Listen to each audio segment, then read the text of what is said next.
Hi viewers, నమస్కారం. నేను మీ సిరి. వెల్కమ్ బ్యాక్ టు ఇనుకోరి. ఈరోజు కథ ద డెవిల్ డాన్ ఎపిసోడ్ 4. మీ మనసుకు నచ్చే అత్యంత అద్భుతమైన కథ. కథ నచ్చితే లైక్ చేయండి. ఈ విభిన్నమైన కథ మీకు ఎలా అనిపించిందో తప్పకుండా కామెంట్ చేయండి. ఇక కథలోకి వెళ్తే, లిఫ్ట్లో వాళ్ళిద్దరూ మాత్రమే ఉన్నారు. లిఫ్ట్ థర్డ్ ఫ్లోర్లో ఆగింది. అదే మంచి ఛాన్స్ అనుకుని టక్కున బయటికి వెళ్ళబోయింది ఆరుహి. రణధీర్ ఆమెకు ఆ ఛాన్స్ ఇవ్వకుండా తన చేయి పట్టుకుని లాగి లిఫ్ట్ క్లోజ్ చేశాడు. బెదిరిపోయింది ఆరుహి. ఏం చేస్తున్నారు, వదలండి అని గింజుకుంటూ ఉంటే ష్ అంటూ ఆమె పెదవులపై వేలు పెట్టాడు. ఆరుహి గుటికలు మింగుతూ కళ్ళను భయంగా అల్లార్చుతూ ఉంది. Stay still. రణధీర్ ఆమె పెదవులపై వేలు తీసేసి ఆమె చెయ్యి వదిలేశాడు. టక్కున వెనక్కి జరిగి లిఫ్ట్ వాల్కి అతుక్కుపోయింది. రణధీర్ ఆమె మొహంలోకి చూస్తున్నాడు. మోహమో వ్యామోహమో మరేదో ఆరుహి నుండి చూపు తిప్పుకోలేకపోతున్నాడు. అతని చూపుల వాడికి టెన్షన్గా ఫీల్ అవుతూ తలదించుకుని దుపట్టాను నలిపేస్తూ ఉంది ఆరుహి. అతని వైపు చూసే ధైర్యం కూడా చేయలేదు. ఫస్ట్ ఫ్లోర్లో లిఫ్ట్ ఆగింది. ఆగడమే ఆలస్యం. టక్కున బయటికి పరిగెత్తింది ఆరుహి. రణధీర్ మళ్ళీ ఆపేస్తాడేమో అని భయపడింది. కానీ విచిత్రంగా తనని ఆపలేదు. దయ్యం వెంబడిస్తున్నట్టు పారిపోతున్న తనని నవ్వుతూ చూస్తున్నాడు రణధీర్. తన కాలేజ్ వెహికల్లో ఎక్కాక గాని ఆరుహి గుండె దడతగ్గలేదు. రిలీఫ్గా ఊపిరి తీసుకుని సీట్లో వెనక్కి వాలింది. కాలేజ్కి రీచ్ అయ్యి ప్రిన్సిపల్ ఛాంబర్కి వెళ్ళింది. కమారుహి, హౌ వాజ్ ద ఇంటర్వ్యూ అని అడిగాడు ప్రిన్సిపల్ నవ్వుతూ.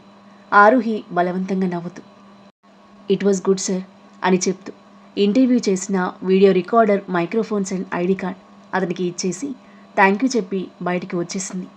క్లాస్ దగ్గరికి వస్తుండగా సాక్షి ఎదురుగా వచ్చింది. హే ఆరుహి, ఎలా జరిగింది ఇంటర్వ్యూ? మన క్లాస్ అంతా నీదే హాట్ టాపిక్. అంత పెద్ద కంపెనీ సీఈఓని ఇంటర్వ్యూ చేసే ఛాన్స్ కొట్టేశావని. ఎలా జరిగింది ఇంటర్వ్యూ అని ఉత్సాహంగా అడిగింది. ఎలా జరిగిందా? నేను ఇంటర్వ్యూ చేసింది ఎవరో తెలుసా? ఎవరిని? ఆ డెవిల్ని, రణధీర్ చక్రవర్తిని. షాక్ అయిపోయింది సాక్షి. ఏంటి నువ్వు అనేది? అవును, ఆర్సీ ఇండస్ట్రీస్ వాడి కంపెనీని. అది వాడిదని తెలిస్తే నేను ఇంటర్వ్యూ చేయడానికి అసలు వెళ్ళేదాన్ని కాదు. ఏదో ఒకటి చెప్పి తప్పించుకునేదాన్ని. నరకం కనిపించింది వాడిని ఇంటర్వ్యూ చేస్తుంటే. నీతో ఏమైనా మిస్బిహేవ్ చేశాడా? అంతగా ఏం లేదు, కానీ భయపెట్టాడు బాగా. చూపులతోనే ఇబ్బంది పెడుతున్నాడు. చంపాడనంత కోపం వచ్చింది, కానీ ఏం చేయగలను? సాక్షి ఆమె చేయి పట్టుకుని, లీవిట్ ఆరుహి, అతని గురించి ఎక్కువగా ఆలోచించి నీ మైండ్ పాడు చేసుకోకు. ఆలోచించకుండా ఎలా ఉండను? ఈరోజు మళ్ళీ అతను హోటల్కి వస్తే నా పరిస్థితి ఏంటి? భయంగా అంది ఆరుహి.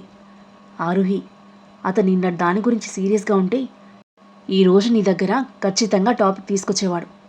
నువ్వు ఆయన ఆఫీస్లోకి ఆయన దగ్గరికే వెళ్ళావు. మంచి ఛాన్స్ అది అతనికి. కానీ అతను ఆ విషయం గురించే మాట్లాడలేదు. ఆలోచించొకసారి. ఇది విన్న ఆరుహి ఆలోచనలో పడింది. అవును, నేను దీని గురించి ఆలోచించలేదు. అతనికి ఈరోజు మంచి అవకాశం వచ్చింది. నిన్న రాత్రి చేసిన ప్రపోజల్ గురించి మళ్ళీ అడిగేవాడు, కానీ అలాంటిది ఏం చేయలేదు. సాక్షి ఆరుహి చేయి పట్టుకుని, ఆయన ఒక రిచ్ పర్సన్, ప్లే బాయ్. నీకు ఒకసారి ఆఫర్ ఇచ్చాడు, నువ్వు రిజెక్ట్ చేశావు, అంతే. అక్కడితో ఈ విషయం మర్చిపోయి ఇంకెవరినో చూసుకుంటాడు. ఈ పెద్దవాళ్ళింతే, నువ్వు ఎక్కువగా ఆలోచించకు అంది. ఆరుహి అంగీకారంగా తల ఊపింది. పద, లంచ్ చేద్దాం. ఈ రోజు నాది 5 to 11 షిఫ్ట్. కాలేజ్ అవ్వగానే డైరెక్ట్గా హోటల్కి వెళ్ళిపోవాలి అని తన చేయి పట్టుకుని క్యాంటీన్ వైపు నడిచింది. నా షిఫ్ట్ ఈరోజు 10 to 4. ఇద్దరిది సేమ్ షిఫ్ట్ అయితే బాగుండేది. నువ్వు నాకు తోడుగా ఉండేదాన్ని అని లోపల అనుకుంటూ పరధ్యానంగా తనతో కదిలింది ఆరుహి. రాత్రి 9:30 గంటలు. డిన్నర్ చేసి రెడీ అయ్యి తన జాబ్కు వెళ్ళడానికి రూమ్లో నుండి బయటికి వచ్చింది ఆరుహి. సుభద్ర ఆమె వైపు చూసి మూతి తిప్పుకొని, చూసావరా మీ అక్క ఎలా ముస్తాబైందో? డ్యూటీలో ఎవరినో చూసుకున్నట్టుంది అంది సాగదీస్తూ. ఆరుహి ఆగి చురుగ్గా ఆమె వైపు చూసింది. అమ్మా, అక్క గురించి అలా మాట్లాడకు, అది అలాంటిది కాదు అని అన్నాడు తమ్ముడు.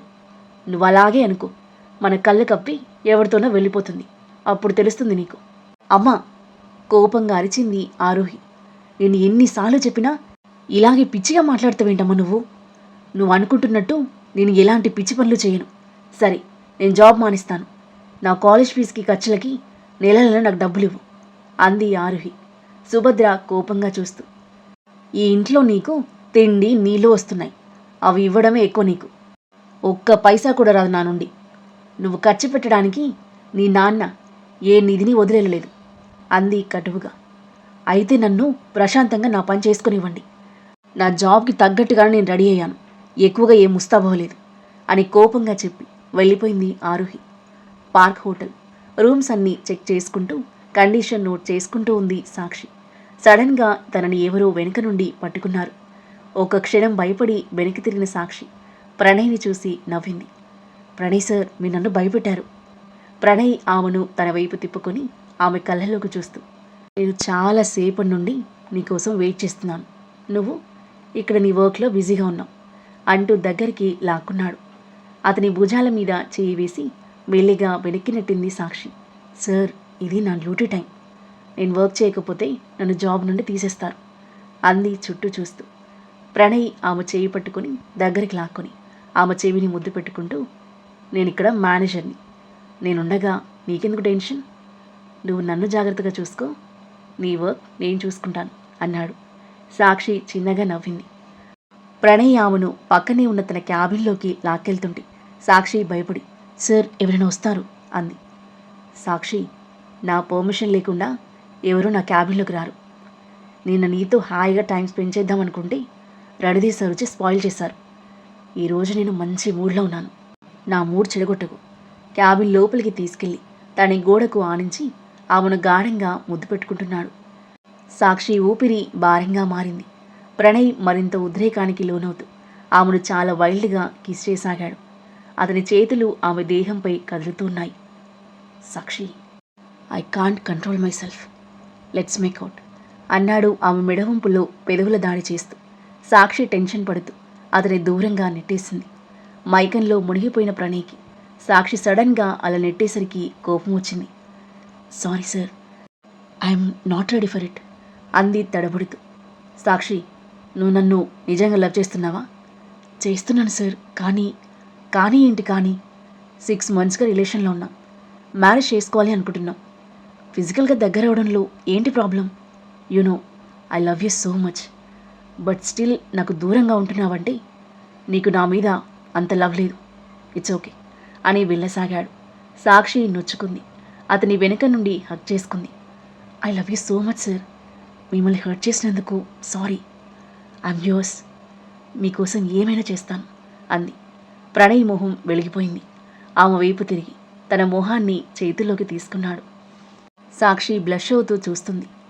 సాక్షి, I'm eagerly waiting for this day అని అంటూ ఆమె మొహం మెడవంపులు ఆవేశంగా ముద్దుల వర్షం కురిపించి తనని అమాంతం భుజాలపైకి ఎత్తుకుని క్యాబిన్ అటాచ్ రూమ్కి తీసుకెళ్లాడు. ఆమెని సోఫా మీద పడుకోబెట్టి తన షర్ట్ విప్పేసి ఆమె మీదకు చేరి పెదవులను అందుకున్నాడు. సాక్షి అతని చుట్టూ చేతులు వేసి అతని ముద్దుతో జతకలిపింది. ప్రణయ్ ఆమె డ్రెస్ రిమూవ్ చేసి కోరికతో ఆమె తనువంతా పెదవులు అద్దుతూ పంటి ఘాట్లు ఇస్తూ ఉండి సాక్షి తనువంతా తీయని ప్రకంపనలు చెలరేగాయి. రాసక్రీడను ఆస్వాదిస్తూ అతనికి అనువుగా మారింది. ఇద్దరి ఒంటి నుండి వస్త్రాలు వీరై దుప్పటి మీదకు చేరింది. ఇరువురి మధ్య ఉన్న దూరం పూర్తిగా దూరమైపోయి ఇరు దేహాలు ఒకటయ్యాయి. అన్ని హద్దులను చెరిపేస్తూ సాక్షిని పూర్తిగా ఆక్రమించుకున్నాడు ప్రణయ్. మరోవైపు అప్పటికి హోటల్కి వచ్చేసి తన పనిలో నిమగ్నమైంది ఆరుహి. ఒక గెస్ట్ తన హోటల్ బుకింగ్ గురించి మేనేజర్తో మాట్లాడాలని అడగడంతో, ఓకే సార్, నేను మేనేజర్ గారిని పిలుస్తాను, వెయిట్ చేయండి అని చెప్పి ప్రణయ్ క్యాబిన్ దగ్గరికి వచ్చింది. 3 సార్లు డోర్ నాక్ చేసినా ఎలాంటి రెస్పాన్స్ లేకపోవడంతో డోర్ ఓపెన్ చేసి లోపలికి వెళ్ళింది. క్యాబిన్ ఖాళీగా ఉండడం చూసి, సార్ ఎక్కడికి వెళ్ళాడు? రౌండ్స్లో ఉన్నాడేమో, చూద్దాం అని గొనుక్కుంటూ వెనక్కి తిరిగిన ఆరుహికి సాక్షి గొంతు వినిపించి అడుగు అక్కడే ఆగిపోయింది. సాక్షి ఇక్కడే ఉందా? కనుబొమ్మలు ముడివేసి వెనక్కి తిరిగి క్యాబిన్ మొత్తం ఒకసారి చూడగా అటాచ్డ్ రూమ్ కనిపించింది. సాక్షి ప్రణయ్లు అలాంటి స్థితిలో ఉంటారని ఏమాత్రం ఐడియా లేని ఆరుహి నార్మల్గానే వెళ్ళి డోర్ ఓపెన్ చేసింది. ఎదురుగా దృశ్యం చూసి అవాక్కైపోతూ కళ్ళు నోరు పెద్దగా తెరుచుకున్నాయి. సోఫాలో ప్రణయ్ సాక్షి తమ రొమాంటిక్ ప్రపంచంలో మునిగిపోయినారు. ఆరుహి వెంటనే తల తిప్పేసుకుని డోర్ దగ్గరగా వేసి ఫాస్ట్గా క్యాబిన్ నుండి బయటికి పారిపోయింది. సాక్షి ప్రణయ్ సార్తో, అది కూడా ఈ స్థితిలో. తను అస్సలు ఊహించలేదు. వాళ్ళిద్దరినీ అలాంటి స్థితిలో చూసి లోపల ఏదోలా ఉంది ఆరోహికి. మొహంపై చెమటలు పట్టాయి. కారిడార్ నుండి కిచెన్లోకి వెళ్ళి వాటర్ తీసుకుని గడాగడా తాగేసింది. వాళ్ళిద్దరి ఇంటిమేట్ సీన్ కళ్ళ ముందు ఫ్లాష్లా మెరుస్తూ ఆమెకు అన్కంఫర్టబుల్ ఫీలింగ్ని కలిగిస్తుంటే ఆరోహి డీప్ బ్రీత్ తీసుకుని కాఫీ ప్రిపేర్ చేసుకోవడానికి వెళ్ళింది.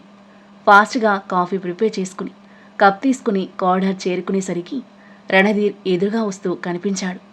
ఆరుహి టెన్షన్తో ఉన్న చోటని స్తంభించిపోయింది. రణధీర్ నవ్వుతూ ఆమె ముందుకు వచ్చి తన చేతులను పాకెట్స్లో పెట్టుకుంటూ, hello miss Aaruhi, I'm back అని అంటూ అడుగు ముందుకు వేసేసరికి భయంతో ఆరుహి చేతిలోంచి కాఫీ కప్పు కింద పడింది.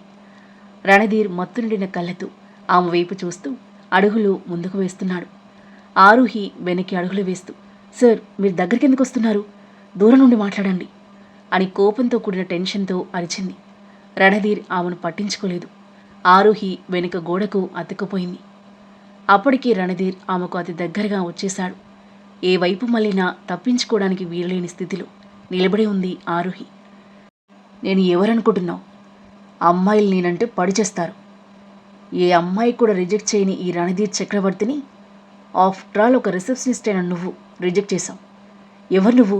నాకు నువ్వేంటో కూడా తెలీదు అని కోపంగా అంది ఆరుహి. రణధీర్ మొహం ఎర్రబడింది. దవడలు బిగుసుకుపోయాయి. మై డియర్ ఆరుహి, నువ్వు నా ఈగోని హర్ట్ చేశావు. I will teach you lesson అని అంటూ అతని చేతిని గోడకు బలంగా కొట్టి ఆరుహి చేయి పట్టుకుని కిచెన్ వైపు లాక్కెళ్తున్నాడు. ఆరుహి తీవ్రంగా భయపడిపోయింది. అతని నుండి తప్పించుకోవడానికి విఫల ప్రయత్నాలు చేసింది. కానీ రణధీర్ ముందు తన ప్రయత్నాలు ఏవీ ఫలించలేదు. ఆమె చేయి పట్టుకుని కిచెన్లోకి లాగి డోర్ క్లోజ్ చేశాడు. ఆరుహి మరింతగా బెదిరిపోయింది. ఒళ్ళంతా ముచ్చెమటలు పట్టాయి. ఏం చేస్తున్నావు? వదులు నన్ను అని భయంతో అరుస్తూ అతని నెట్టేసి పారిపోవడానికి ట్రై చేసింది. కానీ రణధీర్ ఆమెను వెనక్కి లాగి గోడకు అదిమిపెట్టి ఆమె పెదవులను తన పెదవులతో బంధించి ఉద్రేకంతో ముద్దు పెట్టుకోసాగాడు. ఆరుహి కళ్ళు పెద్దవి చేస్తూ ఒక్క క్షణం అలాగే స్తంభించిపోయింది. ఆ బలవంతపు ముద్దుకి ఆమె ఒళ్ళంతా పాములు తెల్లు పారినట్టుగా కంపరంగా అనిపించింది. రణధీర్ను చంపేంత కోపం, తన నిస్సహాయత స్థితికి బాధ, దుఃఖం ఒకేసారి కలిగాయి. అతన్ని తన బలమంతా ఉపయోగించి నెట్టేయడానికి ట్రై చేస్తూ అతని పెదాల కింద నలిగిపోతున్న తన పెదవులను లోపలికి ముడుచుకుంటూ తల అటూ ఇటూ తిప్పుతూ ఉంది. రణధీర్ ఆమె 2 చేతులను ఒక చేత్తో పట్టుకుని ఆమె వెనక్కి పెట్టి కదలకుండా గోడకు అదిమిపట్టి ముద్దుని కొనసాగించాడు. అతని ముద్దులో కఠినత్వం లేదు. బలవంతంతో ఆమెను చుట్టేసిన రణధీర్ సడన్గా చాలా సున్నితంగా మారాడు. పట్టు కాస్త సడలించి ఆమె కోట్ లోపలి నడుము చుట్టూ తన చేతిని వేసి ఆమెను జెంటిల్గా కిస్ చేస్తున్నాడు. అతని పట్టు కాస్త సడలడంతో ఆరుహికి ఛాన్స్ దొరికింది. ధైర్యం కూడగట్టుకుని రణధీర్ని దూరంగా నెట్టేసింది. రణధీర్ రెస్పాండ్ అయ్యేలోపు కోపంతో ఊగిపోతూ అతని చెంప చెల్లుమనిపించింది ఆరుహి. ఊహించని ఆ చర్యకు రణధీర్ మొహం భయంకరమైన కోపంతో నిండిపోయింది. అతను రియాక్ట్ అవ్వకముంది మళ్ళీ అతని చెంపపై కొట్టింది ఆరుహి. రణధీర్ కోపం తారస్థాయికి చేరుకుంది. నిప్పులు చిమ్ముతో చూస్తూ ఆమె మెడను పట్టుకుని గోడకు ఆనించాడు. ఆ తరువాత ఏం జరగబోతుంది? రణధీర్ కోపంతో ఆరుహిని ఏం చేయబోతున్నాడు? ఆమెను బలవంతంగా సొంతం చేసుకునున్నాడా? ఆరుహి అతన్ని ఎలా ఫేస్ చేయనుంది? అతని నుండి తప్పించుకుంటుందా లేదా లొంగిపోతుందా? ఈ సంఘటనతో వారిద్దరి జీవితాలు ఏ మలుపు తిరగబోతున్నాయి?